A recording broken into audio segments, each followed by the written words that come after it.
Bienvenidos y bienvenidas a su programa Conociendo Otras Fronteras. En el día de hoy traemos un programa muy interesante. Estaremos hablando sobre la vida del patricio Juan Pablo Duarte, con una persona con mucha experiencia y conocimiento en la materia. Estamos hablando del historiador José Guerrero, que es el director del Museo de Historia y Geografía de la República Dominicana. Además de eso, como siempre, nuestro análisis en esta ocasión hablando sobre el acuerdo de cese al fuego entre Israel y Hamás. Y además las sesiones acostumbradas en este interesante programa.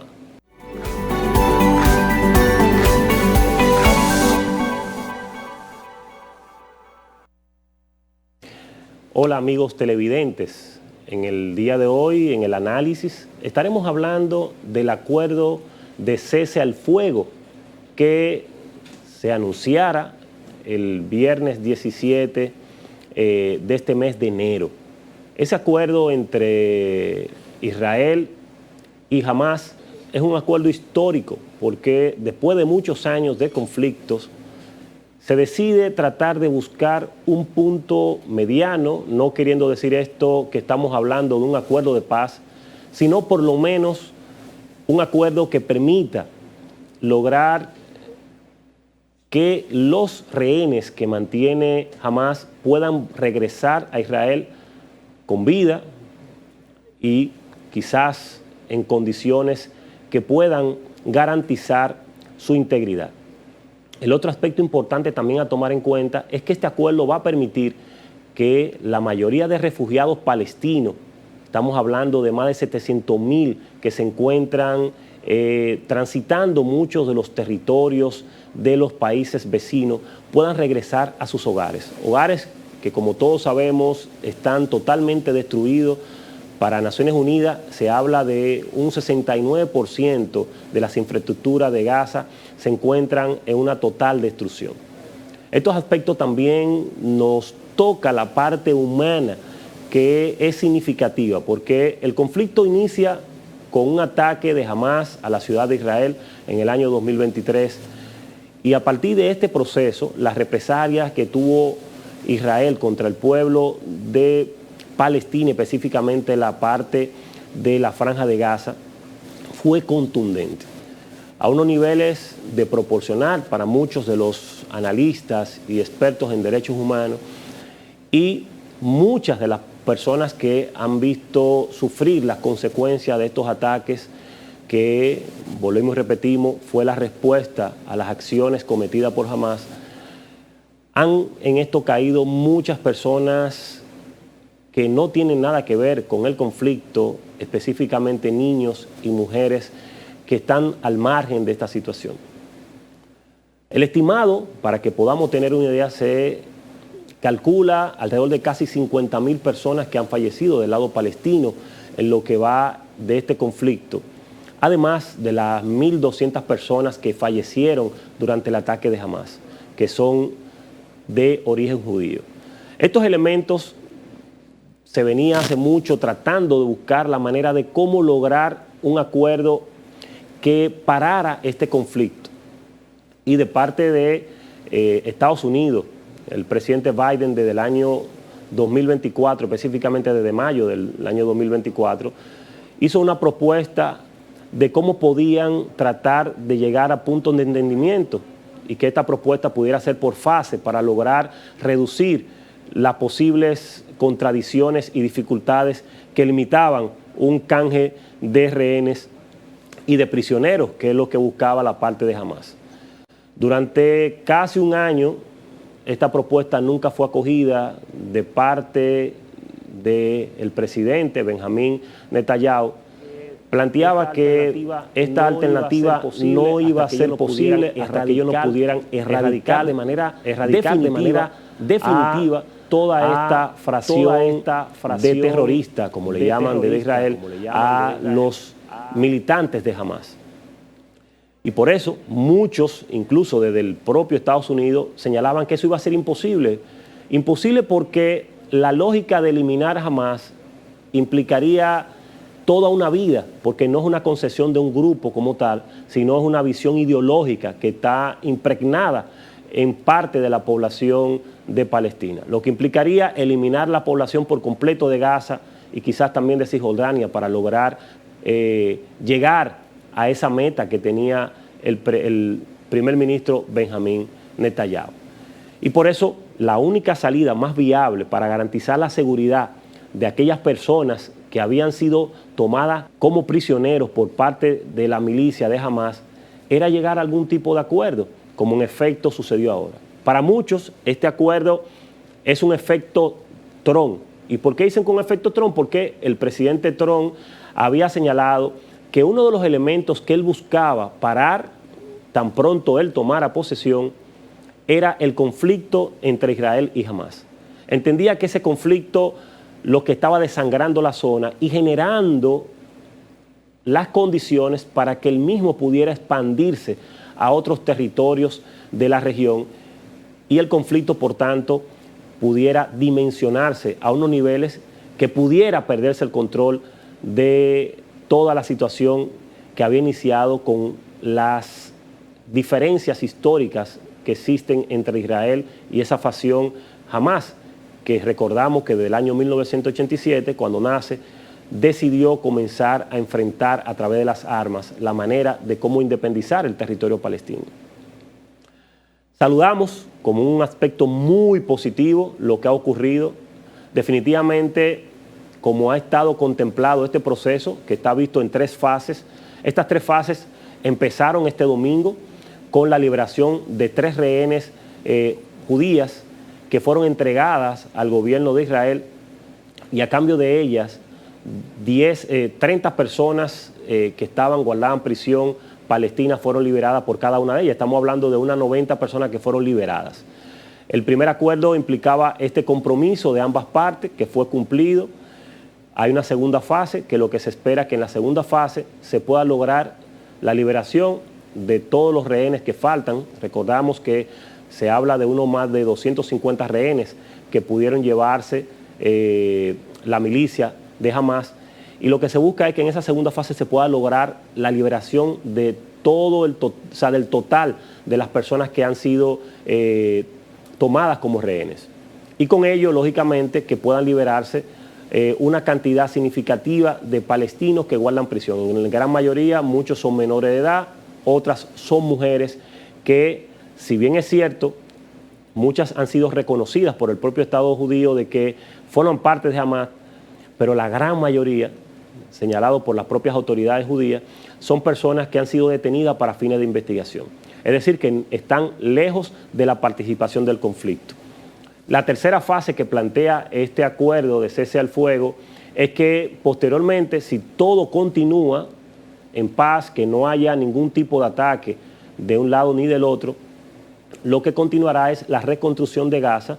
Estamos hablando de que para la reconstrucción de Gaza se estima entre 40.000 a 50.000 millones de dólares que se estaría llevando, y que esto tendría que venir de la comunidad internacional para poder colaborar con el renacimiento de la zona de Gaza.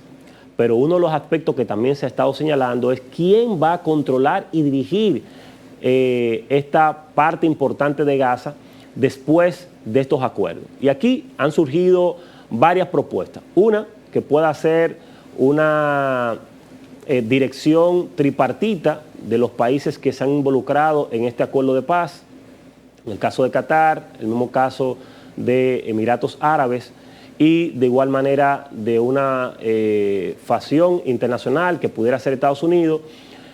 Y en el otro aspecto se menciona que lo que se debe llegar es a algún acuerdo que pueda ser dirigido por los propios palestinos, no así por la facción que dirige el grupo de Hamas. Esto nos lleva a que quizás la lógica todo apuntala a que pueda ser dirigido por Fatah, que es el otro grupo político, el más importante, porque es un grupo de una característica laica, sin una visión ideológica basada en la religión, que considera que se debe de reconocer el Estado de Israel y que a su vez el Estado de Israel debe reconocer el Estado palestino para que pueda existir una convivencia pacífica en el marco de estas dos grandes poblaciones históricas que han vivido durante toda la vida en este territorio.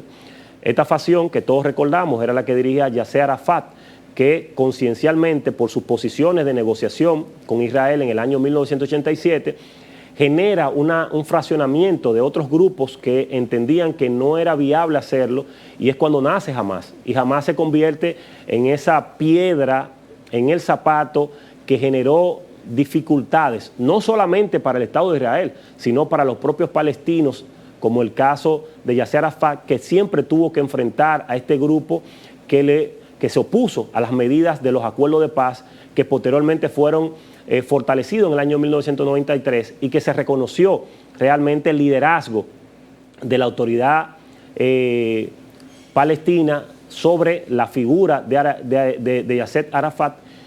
Y esto no así de este lado de este grupo, que siguió accionando de manera unilateral, generando situaciones que agravaron las posibilidades de un verdadero acuerdo de paz, que hasta el día de hoy se arrastran estos conflictos y que ya todos conocemos y hemos visto a través de los medios de comunicación internacional.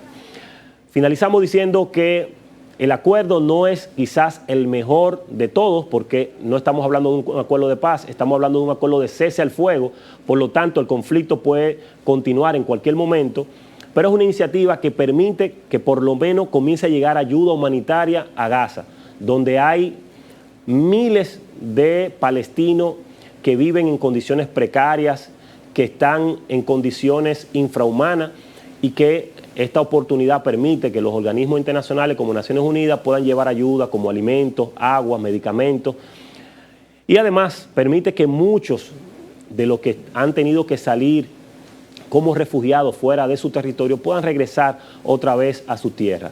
Además, también genera una tranquilidad del lado de Israel, porque la población comienza entonces a sentir un poco de paz ante estas situaciones, estos ataques que se presentan con mucha frecuencia y que genera una intranquilidad en la propia población judía. Y además, para esos familiares que están a la espera de que puedan llegar esos rehenes que ya tienen casi un año fuera de su familia, y que esto le dará la oportunidad de traerlo otra vez a casa sanos y salvos. Y esto es muy importante, y por eso entendemos que, si bien es cierto, no es el mejor de los acuerdos, pero es el acuerdo que el momento nos permite para que pueda quizás darse las condiciones para un real acuerdo de paz en el futuro.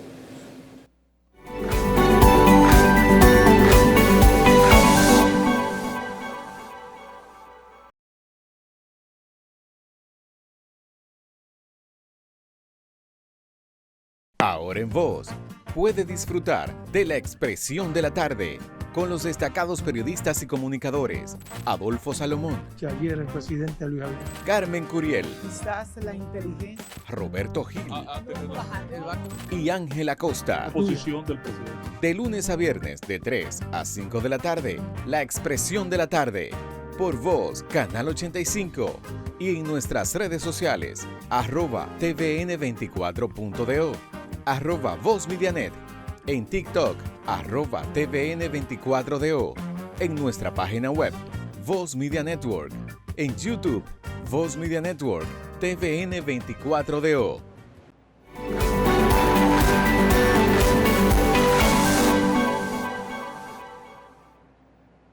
Bueno, estamos en su programa Conociendo Otras Fronteras. En el día de hoy tenemos un invitado de lujo, una persona que es catedrático universitario, historiador, miembro de la Academia de Ciencias, la Academia de Historia de la República Dominicana. Además de eso, una persona con un expertise que es reconocido no solamente en la República Dominicana, sino a nivel de América Latina, desde Brasil, Puerto Rico y muchos otros países que han tenido la oportunidad de recibir su docencia, sus conocimientos sobre la historia. Y en el día de hoy, necesariamente, no podemos dejar pasar el momento de hablar un poco de quién fuera el fundador de lo que hoy es la República Dominicana, nuestro amado y bien representado en nuestra historia, Juan Pablo Duarte.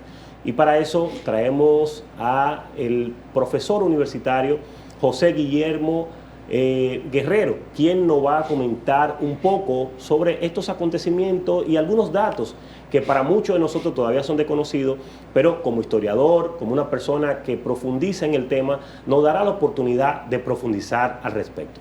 Bienvenido, profesor, a su programa Conociendo Otra Frontera. Muchas gracias. Esta es la labor del historiador, dar a conocer la historia dominicana. Bueno, qué bueno. Pues mire, usted sabe que muchos elementos de esto que siempre están sobre la mesa, se habla siempre de ese Duarte histórico, pero es un Duarte que yo creo que lo hemos colocado solamente sobre la parte formal de la historia, pero hay muchos elementos que siempre quedan fuera. Nadie conoce ese Duarte que vivió tantos años en Venezuela, muy pocas personas conocen sobre el Duarte joven, que a mí me encanta siempre resaltarlo para que los jóvenes de hoy entiendan que cuando Duarte se involucró en estos procesos, no era el Duarte viejo que nos muestran en las fotos. Entonces, cada uno de estos aspectos me gustaría poder profundizar con usted, maestro. ¿Por dónde empezamos? ¿Cómo empezamos a hablar del Duarte? ¿Por el Duarte joven o empezamos por el Duarte más actual? Bueno, yo te puedo decir que de Duarte se han construido 3 espejos, como dice Pablo Mella, un historiador, filósofo jesuita, que tiene un libro premiado, Los espejos de Duarte. 3, digamos así, la construcción de 3 facetas. Uno es un Duarte histórico, otro es un Duarte místico y otro un Duarte mítico. Eso es interesante porque esas 3 facetas un poco como que se mezclan. El histórico, para que tú veas que, por ejemplo, puede ser tratado, ha sido tratado por muchas personas, pero, por ejemplo, yo recomiendo mucho este libro de mi colega Orlando Hinoa, porque él se limita exclusivamente a los datos históricos, a los documentos. Pero ¿qué pasa con los documentos? Es que hay muchos aspectos de Duarte que no hay documentos. Que, por ejemplo, tú mencionaste su estadía en la selva, 20 años en la selva de Apure. No hay un solo documento sobre eso, excepto que él escribió un poema que se supone que fue escrito a Marcelino, un señor apellido Marcelino, que era miembro de una logia, pero siempre tenemos que buscar la información como deducirla, ¿tú entiendes? Por ejemplo, sobre la Trinitaria, que es un acontecimiento que aparece en todos los textos, resulta que cuando Carlos Razaba Blanco fue a completar el llamado Archivo de Duarte, que son 54 documentos que envió su hermana Rosa Duarte en 1888. Él fue a completarlo y cuando los revisó uno por uno, se dio cuenta de que sobre la Trinitaria no había absolutamente ninguna información. Oye, lo que te estoy diciendo, sobre la Trinitaria no había ninguna información de puño y letra de Juan Pablo Duarte, mencionando que había fundado una institución llamada la Trinitaria, que eran 9 los miembros, que su papel era esto y esto. Nada, absolutamente nada. Claro, Duarte sí mencionó la fecha, el 16 de julio de 1838, que se supone que fue cuando él fundó la Trinitaria. Pero para que tú veas solamente de inicio los problemas metodológicos, teóricos metodológicos que tenemos, que tener cuidado cuando analizamos la figura de Duarte. Claro, hay muchos hechos en la historia que suceden y no quedan registrados en la historia también. Sí, porque son a veces contados, van por Él tuvo un problema también en su vida, que es que al exilio, cuando lo estaban persiguiendo los haitianos, en 1843, pues su tío Prudencio quemó todos los papeles. Eso está escrito en el propio diario de Rosa Duarte. Pero de todas maneras, lo que quiero decirte con esto es que la información que no tenemos dada por el patricio o por su hermana o por alguna fuente primaria, entonces la literatura ya se encarga de como complementar esos datos que faltan. Por ejemplo, nadie sabe exactamente las últimas palabras que Duarte dijo.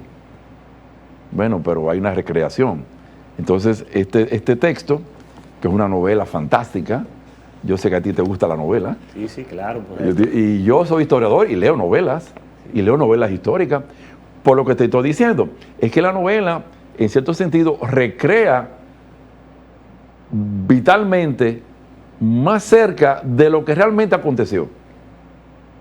Entonces, en esta novela de Pedro Troncoso Sánchez, Al final, dice él, y cuando el padre de la patria estaba ya, que estaba perdiendo ya el sentido, porque estaba ya falleciendo, hubo de recordar claramente su infancia cuando estaba en Santa Bárbara, su madre cuando le enseñó el catecismo a los 5 años, cuando jugaba con Félix María Ruiz, su gran compañero, es decir, es una reconstrucción literaria de lo que fue en ese sentido, porque difícilmente una persona ya moribunda puede tener esa claridad y esa certeza de esa cita exactamente, de hacer digamos así, un balance tan exacto de su vida.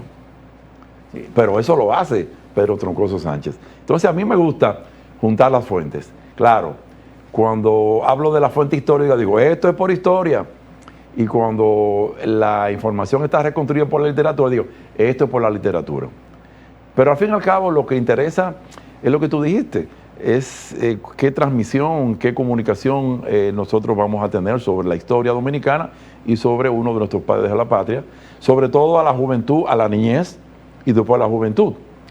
Porque si le damos el libro de historia tal y como lo escribimos, exactamente, se lo entregamos, ese niño, ese joven, posiblemente va a dejar el libro y no va a interesarse por la vida de nuestro patricio. Sí es.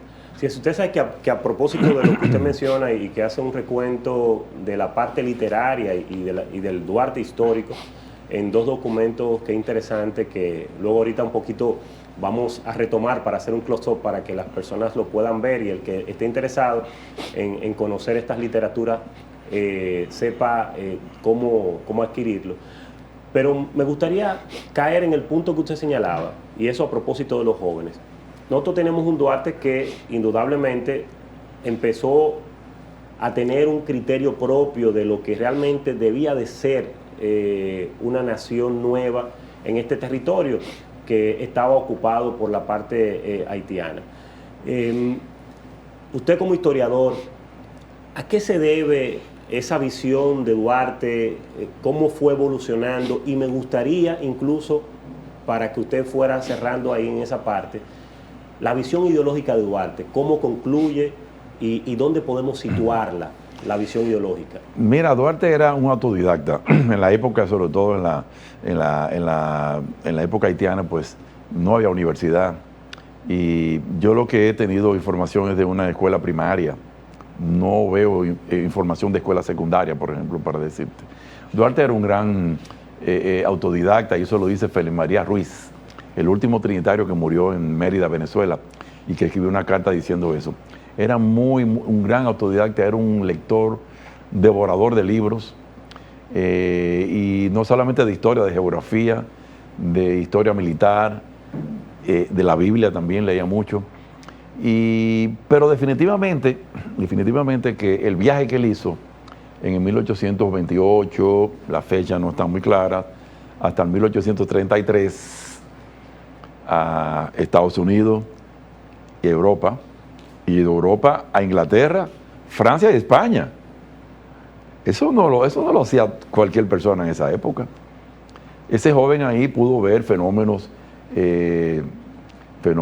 históricos muy candentes, los fluvios de la Revolución Francesa, especialmente de la Revolución de 1830, que fue más fundamental que la de 1789 desde el punto de vista social y político.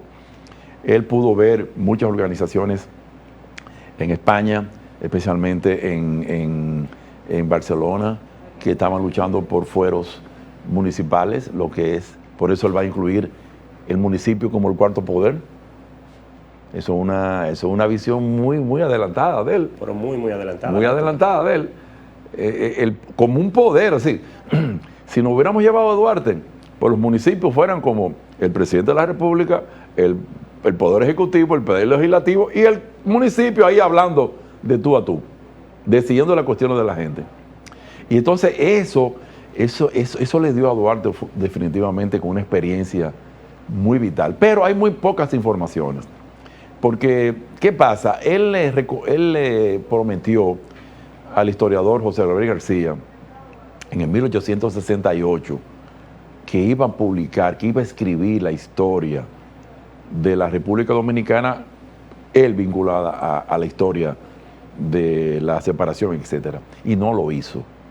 Parece que dejó algunos apuntes que fueron los que su hermana Rosa Duarte luego los completó. Y decimos que los completó porque están escritos en primera persona y en tercera persona. Yo tal y tal cosa, y después dice él. Entonces parece que hubo esa dualidad. Es decir, algo encontró Rosa Duarte que luego fueron completados. Pero hay unos borradores, hay unos apuntes y no coinciden totalmente. Entonces, hay partes ahí que si no están mencionadas, entonces nos queda ese gran vacío del patricio. Entonces, muchas veces tenemos que reconstruirlo a través del contexto en que vivió. ¿Entiendes? El contexto en que vivió y sobre todo, por ejemplo, sabemos que él volvió en el 1833 porque ella aparece firmando una acta de matrimonio. Eso sí, él se dedicó mucho a la relación parental, a la relación personal, con muchos de esos que después aparecen como trinitarios, aparece siendo padrino, siendo testigo de bodas, etc. Tenía una vida social muy amplia, muy grande. Y el hecho mismo de que haya nacido en Santa Bárbara, nos dice a nosotros que era el sector más dinámico desde el punto de vista comercial. No es raro que su padre haya tenido un almacén ferretero, que más bien que ferretero tenía que ver con el puerto, porque ahí está mismo la puerta de la Tarazana. Sí, exacto. Ahí está la puerta de la Tarazana y un poquito más a la derecha está la puerta de San Diego. La puerta de San Diego conducía al Palacio de Gobierno, que eran las casas reales, y la puerta de la Tarazana, ahí mismo frente a las atarazanas, que hoy es el Museo del Mar, y en ambas puertas, el padre de Duarte tenía su almacén. Se entraba por los dos lados, por la Presidente González actual y por la Vicente Celestino Duarte. Y ahí tenía él un gran almacén. Ahí tomó Duarte ese lugar, porque él era el albacea, él era también el que llevaba la tenuduría de libros. Ahí también utilizó ese lugar para educar a sus jóvenes. Es otra cosa. Mira, te voy a hablar de 3 cosas que Duarte tuvo únicas. Más nadie las tuvo en este país. Vamos a escucharle. 3 cosas. En primer lugar, lo que tú dijiste, una visión independentista y antiimperialista. Porque tú puedes ser independentista, pero no antiimperialista. Sí, tú, bueno, logré la independencia de la República Dominicana, pero ahora apoyo a los imperios. No, Duarte era las 2 cosas. Y advirtió, cuidado con el imperio de los Estados Unidos, cuidado con el imperio de Rusia, con el imperio de Francia, cuidado con el imperio español. ¿Entendiste? Estas 2 cosas primero. Es decir, independentista y antiimperialista. Segundo, él tenía lo que llaman unidad de razas, 0 prejuicios contra la población negra y mulata. Todos somos iguales. Y eso le creó algún problema dentro de la organización. Pero es el único. Y te falta el tercero. Sí. El tercero es una frase de él inmortalizada por José María Serra. Admiro profundamente al pueblo haitiano. Él sabía que una cosa eran los dirigentes haitianos y otra cosa era el pueblo haitiano. Porque ese pueblo me ha enseñado el valor de la libertad, de luchar por la independencia, etc. Fíjate. Y ahí mismo dice, pero no puede haber unión entre Haití y República Dominicana. Ahí mismo de una vez lo pone claro. Pero esa frase, admiro al pueblo haitiano, tú no lo vas a encontrar en ningún prócer, ni ningún político dominicano de esa época. ¿Entiendes? O sea, yo creo que esos 3 elementos hacen a Duarte único.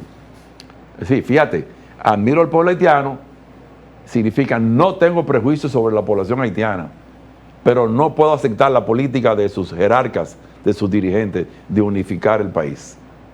O sea, que me gustaría volver para ver las 3 frases que él mencionó, que son las 3 condiciones que muestran el nivel ideológico de Duarte. El primero, que era independentista, pero antiimperialista. Antiimperialista. Y ahí rescatar esa parte para comparar, para hablar. Quizás usted cree que ahí estuvo la razón de por qué Duarte tuvo que salir al exilio después de la independencia, porque la mayoría de estos grupos que habían en la República Dominicana no estaban de acuerdo con él, con esa visión antiimperialista. Totalmente. Totalmente. Él tenía una visión radical en ese entonces. Y aparece justificado por los hechos. Cuando la Junta Central Gubernativa planteó el asunto de en 9 de marzo, poner en práctica el llamado Plan Levasseur, que era buscar el protectorado de Francia para entonces nosotros darle a cambio la península de Samaná. Duarte hizo una crítica pero radical, inclusive tan radical junto con otros miembros, que la Junta Central Gubernativa tuvo que cambiar de presidente y cambiar a Bobadilla por Caminero. Y después, 6 días después de eso, el 9 de junio, dieron un golpe de Estado a la Junta Conservadora. Y ahí Duarte puso a Sánchez como presidente. Él y Puello, José Joaquín Puello. Los hermanos Puello siempre fueron muy importantes en toda la historia. Porque el único militar que había en ese entonces, que había sido miembro de la Guardia Militar Haitiana, eran los Puello. Estamos hablando de Gabino Puello, Eusebio Puello y José Joaquín Puello. Y ellos dieron ese golpe para quitar a la Junta Conservadora de Bobadilla, de Santana, de Caminero, y apoyada por Báez también. Lo que quiero decirte con eso, que esa visión antiimperialista, independentista, radical, le llevó a que en gran medida se quedara solo. Porque después el propio Sánchez y Mella, cuando salen al exilio y regresan, él no regresó, entonces tienen que participar en la política o de Santana o en la política de Báez. Sí. Entonces, y ahí el propio Mella fue a España, mandado por Santana, a buscar la independencia, el reconocimiento de la independencia o un protectorado. Fíjate, Sánchez firmó dos cartas solicitando el protectorado a Francia, pero Duarte, si tú no lo vas a encontrar en ese tipo de situación. Entonces yo creo que eso lo llevó a tener una actitud, un aislamiento con respecto a las fuerzas mayoritarias. Otra cosa que le creó problema, lo que te dije, la unidad y la unidad de las razas. Esa era mi siguiente pregunta, que es de los pocos libertadores de América que no se dejaron arrastrar por el criollismo tradicional, que era enfocado en el mestizaje, y aún así, entonces no así, por ejemplo, reconociendo las otras razas, como en el caso de las etnias aborígenes, sí, los negros. Aquí Duarte tuvo una visión de una sola raza. Sí, la unión de todas. Una visión muy, muy de vanguardia. Hablamos el otro día, hablábamos de Bolívar. Uh-huh. Pues mira, en el ejército de Bolívar solamente habían blancos. Después los negros, los mulatos y los indígenas estaban del lado de los españoles, porque él pertenecía a una clase de los criollos que eran blancos y esclavistas. ¿Entiendes? Sí. No. Duarte tuvo esa visión y tuvo problemas dentro de la Trinitario por eso. Parece ser, y eso lo dice Rosa Duarte, que él tuvo que romper el proyecto de constitución porque algunos se negaron a aceptar su principio de que todos los seres humanos, sin importar su raza, eran iguales. Claro, Rosa Duarte se equivocó porque el proyecto de constitución no pudo romperlo Duarte en el 1838, porque es un proyecto de constitución posterior. Sí. Porque hay mención inclusive el 27 de febrero de 1844, es decir, fue hecho ese proyecto de constitución después de la proclamación de la República, no fue en 1838. Lo que Rosa Duarte está confundiendo es el proyecto de constitución de la Trinitaria. Exacto, que debió que ahí cuando lo estaba discutiendo, los miembros, los que estuvieran, le dijeron que no, que era los españoles primero y después los criollos españoles. Inclusive, en gran parte, una hija de Jacinto de la Concha llegó a decir que al principio el movimiento de los trinitarios parecía un movimiento de blancos arios europeos. Fíjate que en la lista que hace Serra, José María Serra, no están ni Mella ni Sánchez. Y parece que ya los mulatos y los negros entran porque su tío Prudencio Díez, en una reunión en casa, no recuerdo exactamente, pero una reunión importante, les dijo a todos ellos: hasta que nosotros no salgamos a buscar a la población negra y mulata, nosotros no vamos a tener la base social para separarnos de los haitianos. Y ahí mismo, de ahí mismo partió ese movimiento para buscar a los puellos que eran negros. Y de ahí viene entonces, hubo que buscar a Sánchez y después buscaron a toda la población. Por eso te digo, yo creo que esa concepción de Duarte en el 1838 de que la separación de Haití no iba a tener ningún tipo de privilegio racial ni social, le creó gran problema, al punto tal que yo creo que rompe el proyecto de la Trinitaria. Por eso no la menciona nunca, no la volvió a mencionar nunca la mencionó, y sí mencionó la filantrópica y la dramática, que fueron organizaciones creadas 2 años después, de las que sí tenemos muchos documentos históricos de su existencia. Entonces eso indica que él mantuvo una distancia de esa fundación de la Trinitaria. No, parece que recapacitó. Parece que dijo, no. Si sigo así me voy a quedar solo. Como quiera se quedó solo. Pero en ese momento todavía faltaba, pues, la proclamación, faltaba que él volviera luego de Venezuela. A él lo nombraron general y todo el papel que tuvo. Esa que hay interesante y es, mire que estamos hablando de ese pensamiento tan progresista de Duarte y diríamos que un pensamiento tan avanzado que al día de hoy muchísimos líderes mundiales no tienen un pensamiento como ese. No. De tener una visión de que todas las poblaciones tienen el mismo valor desde el punto de vista humano, y además de esa concesión clara de lo que la independencia, para que pueda ser real, tiene que estar desconectada del imperialismo. Entonces, ahí preguntarle, ¿por qué nosotros en la sociedad dominicana al día de hoy todavía siempre vivimos resaltando la figura de Duarte, pero no hablamos de esas dos condiciones que son tan importantes para afianzar la identidad dominicana? Bueno, vuelvo y te repito, la vida de Duarte está desperdigada, es lo que te digo. Entonces uno tiene que ir tomando y costurando. Las 3 cosas que te he dicho están separadas en el tiempo. Es decir, uno es lo que dice Rosa Duarte, el otro es una carta que le envía Félix María del Monte al ministro de Relaciones Exteriores después que se va de la Restauración, una carta bellísima donde dice: aquí hay un solo pueblo que quiere su independencia, y después hay una facción entreguista que primero fueron pro-haitianos, después fueron pro-españoles, después fueron pro-franceses y ahora son pro-norteamericanos. Y yo, ¿entiendes? Entonces yo voy juntando. Claro, humildemente te puedo decir que yo he sido el que he podido juntar esos tres elementos. Realmente ahora lo he escrito en un artículo en la revista Ecos de la Universidad Autónoma de Santo Domingo de Historia, y ahora lo voy a preparar mucho más amplio en un libro que estoy preparando al respecto. Pero por lo general la gente toma un tema, toma otro tema y toma otro tema. Y lo de los haitianos ni hablar, porque ahora desgraciadamente han tomado a Duarte como si fuera un anti-haitiano. Sí, exacto. ¿Me estás entendiendo?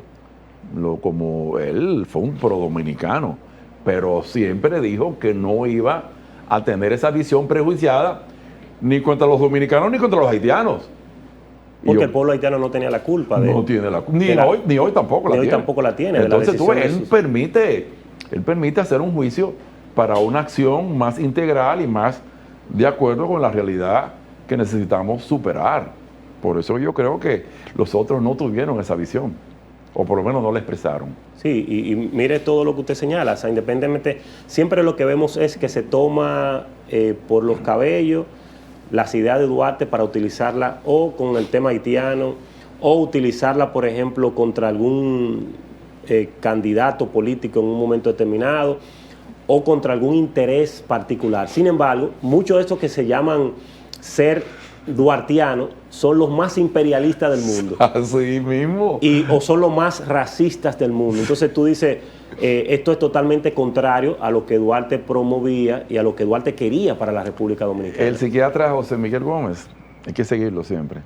Él tiene un artículo sobre como la visión social de la historia del dominicano. Dice que muchos de lo que tú mencionaste son duartistas por fuera, pero por dentro son santanistas.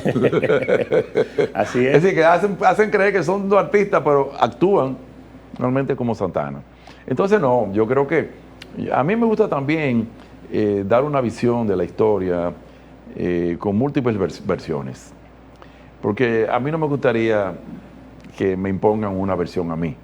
Tampoco le digo a mis estudiantes, todo lo que yo digo, ustedes tienen que creerlo, entre comillas, a juntillas, porque ustedes tienen que comprobar si lo que estoy diciendo se compadece o no con los documentos o con los hechos. No me crean totalmente. Yo soy una persona, un ser humano que tengo ideas, valores e intereses. Yo también tengo mis predilecciones y por tanto yo creo que ustedes deben de tratar de crear un pensamiento crítico y que sean ustedes los jueces de su propio pensamiento, los jueces que escojan lo que más le conviene de la historia, pero que no sea un profesor ni una institución que se la imponga. Entonces, que hay algo interesante que me gustaría, a propósito de eso que usted señala, es conocer hasta qué punto Duarte pudo tener algún pensamiento que buscara romper el esquema isleño y tratar de generar como una articulación más allá de la República Dominicana, entendiendo y comprendiendo esa visión que él tenía antiimperialista, de cómo podía extenderse ese pensamiento del libertador de él quizás hacia las Antillas. No sé si él tenía ese pensamiento, es una interrogante que uno siempre se hace, porque una persona con unas ideas tan avanzadas y una visión tan progresista, quizás es raro que no tuviera una idea parecida. Entonces me gustaría saber si él en algún momento llegó a comentar o escribir sobre eso. Sí, algo sí, podemos reconstruirlo, pero quiero decirte que el pensamiento antillanista va a tener que esperar un poquito de tiempo a las ideas de Juan y María de Hostos, a las ideas de José Martí, de la Confederación de las Antillas, de Gregorio Luperón. Tiene que esperar que la República Dominicana haga su separación, su independencia, crea su Estado, entonces le dé el apoyo a tanto a los puertorriqueños y a los cubanos para hacer sus respectivas independencias. En ambos movimientos, 1868, el grito de Yara en Cuba, el grito de Lares en Puerto Rico, ahí participaron dominicanos de manera protagonista. Los españoles lo sabían. Los españoles dijeron, si nosotros perdemos la guerra de la anexión, nos va a hacer muy caro, porque esos dominicanos van a salir de República Dominicana ahí a hacer la independencia a Cuba y a Puerto Rico. Y entonces ahí es que se forma el movimiento antillanista de Luperón, Betances, Eugenio María de Hostos, Martí, Valdeorite de Castro. Bueno, ahí están todos los grandes. Supe que Betances, su padre era dominicano. Sí, no, pues, y la abuela de Hostos también era dominicana. Hostos dijo que, hablando de las Antillas, sí, que nosotros nos juntamos las personas, las ideas y la gente. Nos mezclamos. 4 hijos de Hostos nacieron aquí en República Dominicana, sí, que le decían mis dominicanitos. Pero sí, fíjate, en primer lugar, en 1838, esa fecha fue importante, Duarte la cita en una carta del 1868, dice que aconteció en Puerto Rico un levantamiento que fue reprimido por el gobernador Baños, donde murió el joven Sterling. Ahí participó un militar apellido Vizcarrondo, que increíblemente va a estar en Venezuela, en Caracas, cuando él muere. Inclusive va a ser una de las 4 necrologías que tenemos de Juan Pablo Duarte. Es decir, en 1838, al mismo tiempo que Duarte creaba aquí la institución revolucionaria de la Trinitaria, estaba aconteciendo en Puerto Rico ese levantamiento. Y él lo pone como ejemplo de la fecha que parece que tenía alguna relación, porque ahí murió un dominicano. Había algún vínculo que se estaba orquestando aparentemente. Él es que lo menciona. Entonces, sí, él es que lo menciona, y fíjate que Vizcarrondo después aparece en Venezuela cuando él muere y hace una necrología, así que se conocían. O sea, que se conocían. Sí, bueno, y en Venezuela, pues Duarte, junto a otros dominicanos, sobre todo Curazao, San Tomás, muy importantes esas islas, eran las islas donde se juntaban todos los revolucionarios que salían al exilio en sus respectivos países. Venezuela muy importante, especialmente porque Venezuela tuvo un proceso, bueno, el de la separación, luego de la ruptura de la Gran Colombia, con Páez. Duarte se reunió con 3 presidentes de la República venezolana y de una manera u otra fueron fundamentales para mantener, como te digo, el ideal duartiano. Allí murió el padre de la patria. Allí murió, y el vínculo histórico de Venezuela con República Dominicana, que ha estado ahí, marcado desde aquel momento de Duarte hasta el día de hoy. Eso no se le puede quitar, ¿eh? Y Puerto Rico, muy importante. Igualmente que Puerto Rico. En Puerto Rico nace su hermano Vicente Celestino. Sí, sí. Fíjate. No, es sumamente interesante. Quiero entonces, profesor, porque usted sabe que el tiempo en televisión es bastante corto, y la verdad que cuando uno habla de historia y de un personaje tan importante como Juan Pablo Duarte, siempre el tiempo se quedará corto. Me gustaría quizás ya cerrar con algunas recomendaciones que usted pueda hacer para los jóvenes y para el dominicano en sentido general que quiere conocer más de la vida, de los aportes de nuestro patricio Juan Pablo Duarte. Bueno, yo lo que recomiendo es que investiguen, que cuestionen, que pregunten, que lean, aunque sea paquitos. Es mejor leer paquito que no leer. No importa. Usted puede leer libros de historia, usted puede leer literatura, usted puede leer cuentos, usted puede ver series de televisión, usted puede ver lo que usted quiera. Lo que usted siempre tiene que tener es el pensamiento crítico. Preguntar, cuestionar, indagar. ¿Fue así? ¿Cómo yo sé que eso sucedió? ¿Cómo yo puedo? Nunca quedarse con la primera versión o el primer dato que recibes. Investiga. Y la historia no se repite. Si sucedió, no se repite. Lo que puede repetirse es una mentira 1000 veces, repetida, que uno, sin crítica, no se da cuenta de que realmente es mentira. Alguien dijo ya que la verdad de hoy es la mentira de mañana. Sí. Porque las cosas cambian, y sobre todo ahora, que cambian radicalmente, rápidamente. Así es que lo que tenemos es que leer, que cuestionar y sobre todo tratar de buscar algún elemento, personificar el personaje, personificar a Duarte, no verlo como una persona que ya murió, una persona que ya lo que tenemos son estatuas, sino también tener el don de la empatía, ponerse en el caso de él, imaginarse cómo él pudo vivir, qué hacía él en la selva de Apure, cuando hoy mismo ni siquiera hay comunicación terrestre. Sí, ¿qué hacía él? Yo creo que él estaba ahí con una preocupación indianista, porque él se encontró con un padre de origen portugués que estaba precisamente educando a los indios actualmente, que son los Yanomamas, que están ahí. Y él por eso va a utilizar la palabra quisqueya y quisqueyano como sinónimo del nombre indígena de nuestro país, para llamar a todos los dominicanos a que se unieran, cobrizos, blancos, negros, mulatos, para luchar alrededor de la independencia de Quisqueya.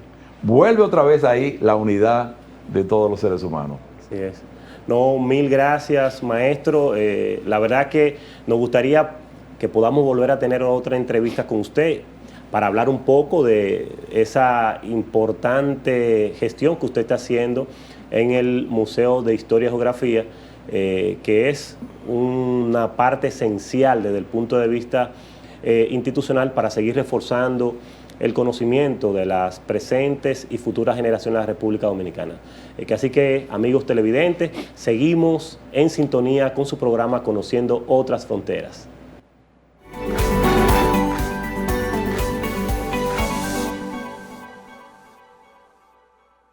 Ahora en Voz, puede disfrutar de La Expresión de la Tarde con los destacados periodistas y comunicadores Adolfo Salomón, Que ayer el presidente Luis Abinader. Carmen Curiel, Quizás la inteligencia. Roberto Gil y Ángel Acosta. Posición del presidente. De lunes a viernes de 3 a 5 de la tarde, La Expresión de la Tarde, por Voz, Canal 85, y en nuestras redes sociales, @tvn24.do, @VozMediaNet, en TikTok, @tvn24do, en nuestra página web, Voz Media Network, en YouTube, Voz Media Network, TVN24DO.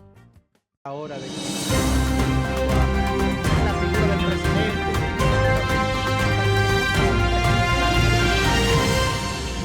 Soy Hernán Paredes y te invito a sintonizar el programa Voz Vespertina por Voz Media Network, en el canal 85 de Claro, de lunes a viernes.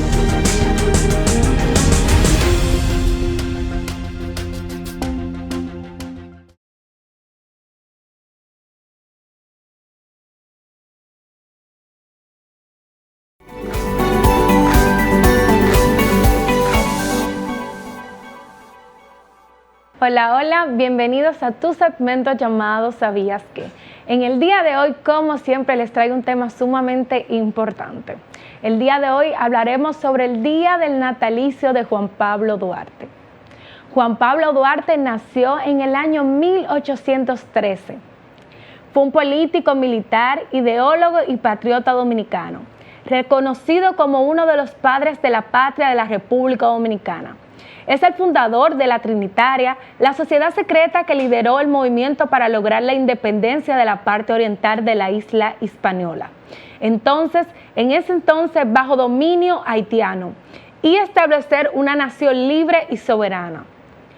Por supuesto, Juan Pablo Duarte tuvo muchísimos aportes importantes en la ciudad de Santo Domingo, como lo que fue la fundación de la Trinitaria, fundada en el año 1838, ya que Duarte creó esta organización con jóvenes patriotas comprometidos con la independencia, promoviendo ideales de libertad y justicia y democracia.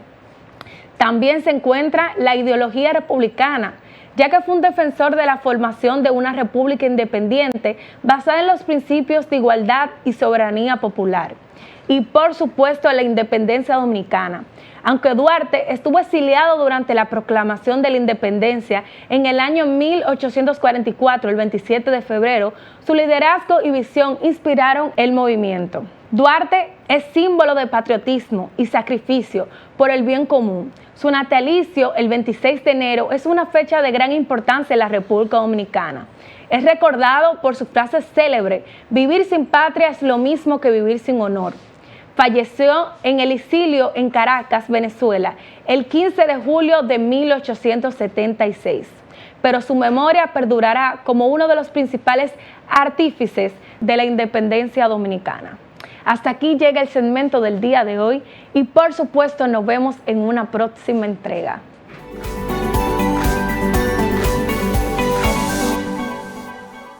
Hemos llegado al final del programa del día de hoy. Esperamos que el contenido haya sido de su interés. Como siempre, buscamos aportar a fortalecer sus conocimientos. Nuestra invitación es a que sigan en sintonía con este canal Voz Media y que nos sigan en las redes de Conociendo Otras Fronteras. Nos vemos el próximo domingo a las 12 del mediodía.